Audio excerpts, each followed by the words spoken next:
Para mí la primera infancia es primero, no solo la infancia biológica, sino también la infancia en los adultos. O sea, esa vulnerabilidad en los adultos que necesitamos también tocar justamente para que puedan estar para sus niños y sus niñas. Entonces, justamente yo como artista me dirijo a esas dos infancias, a la infancia en el adulto, que es ese adulto tan vulnerable, esa infancia en el adulto y la infancia en los niños y las niñas. Además de artista, soy madre. Entonces, este tema de ser mamá marcó una forma para mí de hacer arte. O sea, siempre pensaba en cómo me sentía yo como mamá acompañando a mi hija en un espectáculo cuando la acompañaba. Era también que quería que escuchara a mi hija cuando yo la llevaba a ver alguna obra. Entonces, este ser mamá sí ha marcado una diferencia con respecto a mis procesos creativos y a mí me gusta trabajar con obras que yo misma creo. Me gusta crear mis propios cuentos y poner en escena mis propias historias. Me gusta porque me siento muy confrontada con la realidad que vivo, la realidad que experimento, la realidad que me traen las personas que atiendo como terapeuta. Entonces, toda esa información que recibo, yo la transformo en historias, me inspiro en ellas, no es que sean autobiográficas, pero sí me quedan muchas imágenes y esas imágenes se transforman. Entonces siento que tengo mucho material muy rico y siento la necesidad de transformarlo en algo, darle belleza, también como un proceso creativo.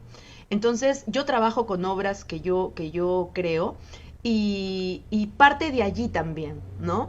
O sea, en que voy viendo cuáles son los temas, ¿no?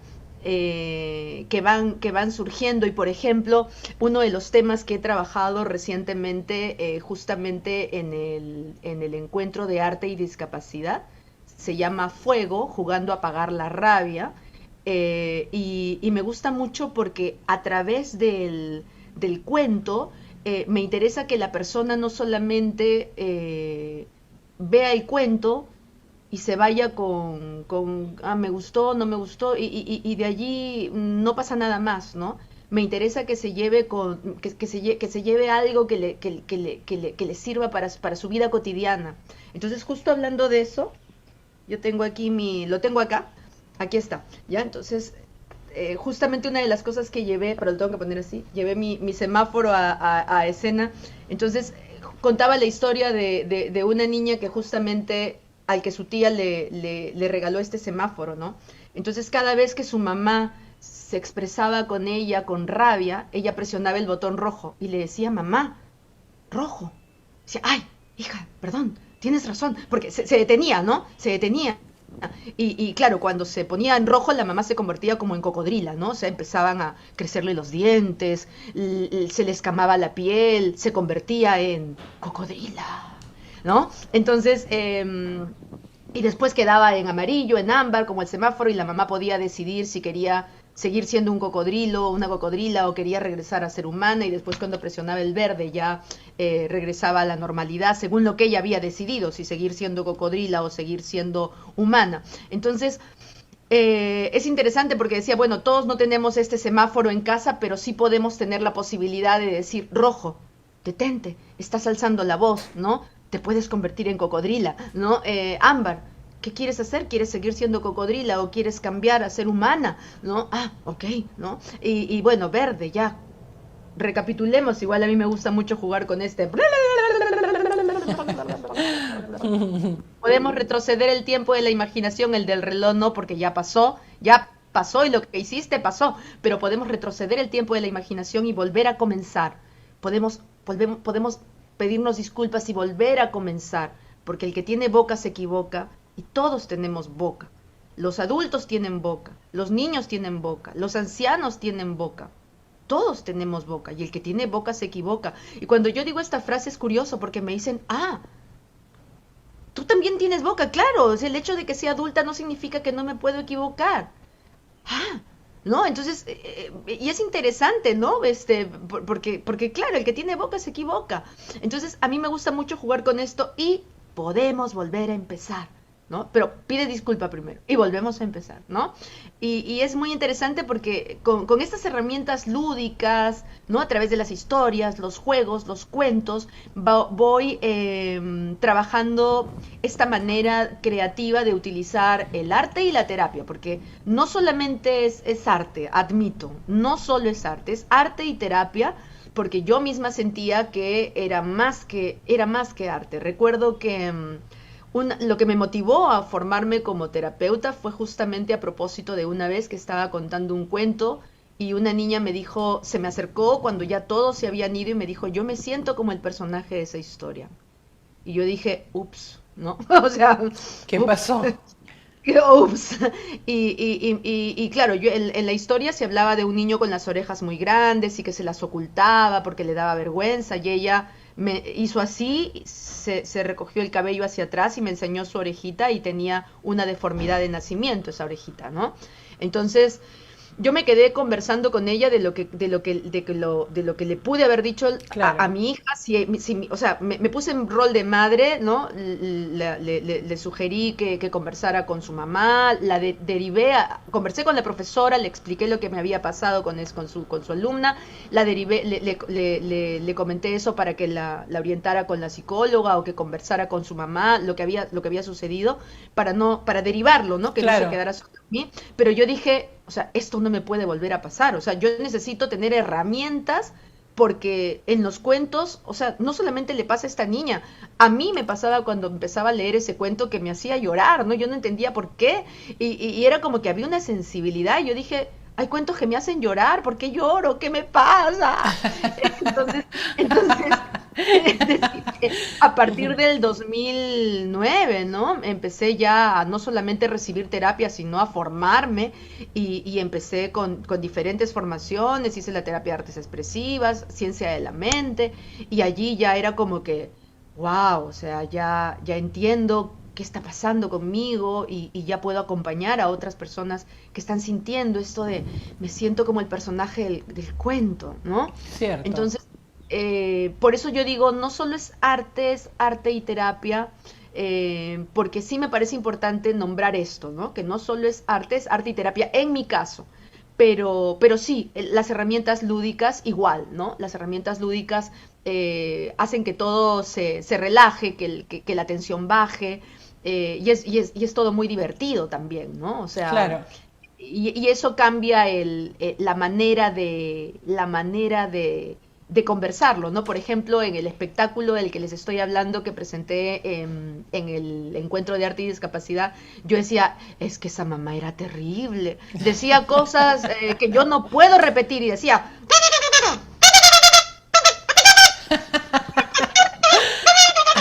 todos los niños se reían. Yo jamás dije lo que decía la mamá. Usaba este instrumento, ¿no?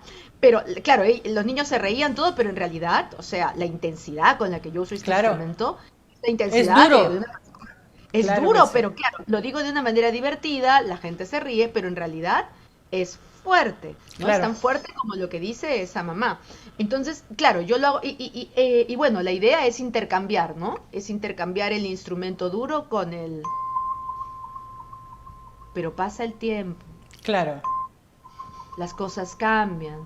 Llega la tía de viaje, una tía que había pasado por lo mismo y que tenía un antídoto para encontrar una solución a tantos gritos. Entonces, hay un instrumento terapéutico y hay un instrumento duro, entonces se va equilibrando la energía y la persona siente el bienestar, ¿no? Entonces es jugar con las diferentes herramientas. Entonces no es solamente quedarme con el juego, sino también con estos instrumentos son vibrafonos, ¿no? Y los vibrafonos, como somos energía y vibran en una sintonía muy Ujú. elevada, te empiezan Claro.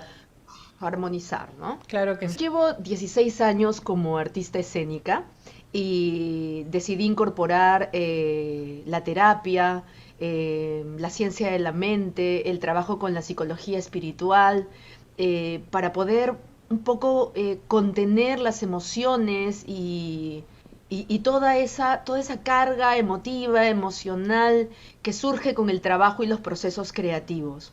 Entonces, llevo 16 años trabajando eso, sin embargo, me vino una confrontación desde el año 2022 en torno a si mi práctica profesional era accesible o no. Y yo dije, ¿qué? O sea, ¿qué es esto? Y me lo hizo una persona muy querida, mi hija, que acaba de licenciarse con sobresaliente como antropóloga.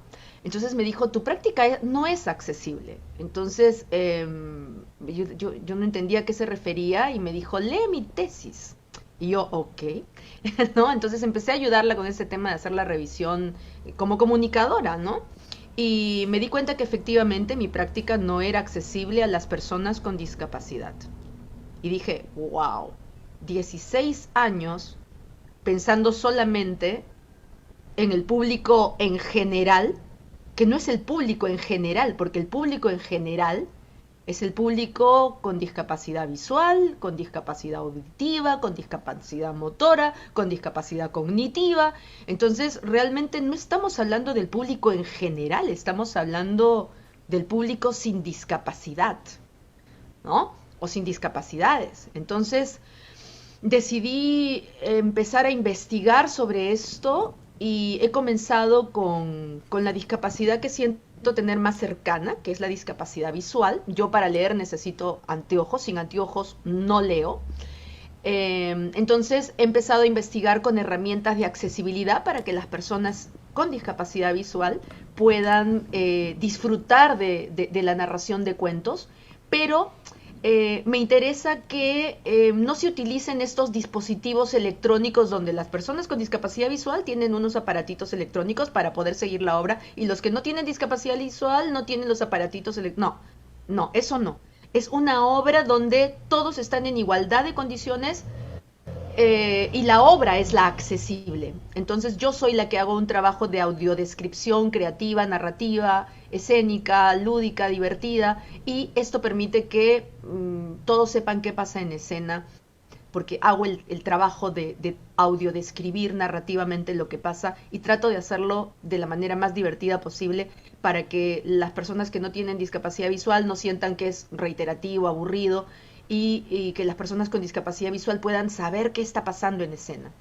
Entonces, esa es la propuesta. He comenzado ya poniéndolo en práctica con en los auditorios del Británico Cultural con una obra que se llama De la Pacha a la Olla, una obra con audiodescripción narrativa, donde las personas han podido disfrutar de cosmovisión andina, de música, de cuentos, de leyendas, y ha sido una experiencia que para mí ha sido muy, muy significativa y el público no ha sentido pensé que iba a sentir mucho la diferencia y afortunadamente no ha sido, no ha sido así, lo han disfrutado normal.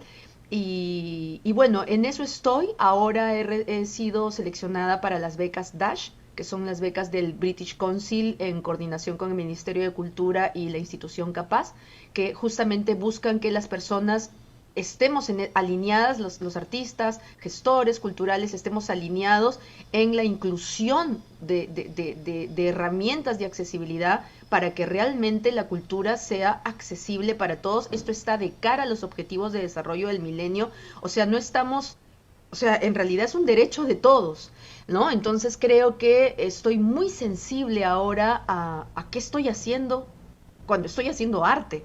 Y me he dado cuenta que durante 16 años solamente me preocupaba de que la obra esté bien, que se entienda, que se vea bonito, que se comprenda, y realmente no estaba trabajando en accesibilidad y ahora ya no me veo sin pensar en este tipo de propuestas. O sea, no hay forma de dar vuelta atrás, ¿no? O sea, es más difícil, es más complejo, pero es lo que siento correcto en esta etapa de mi vida. Ya tengo 16 años, voy a cumplir 17.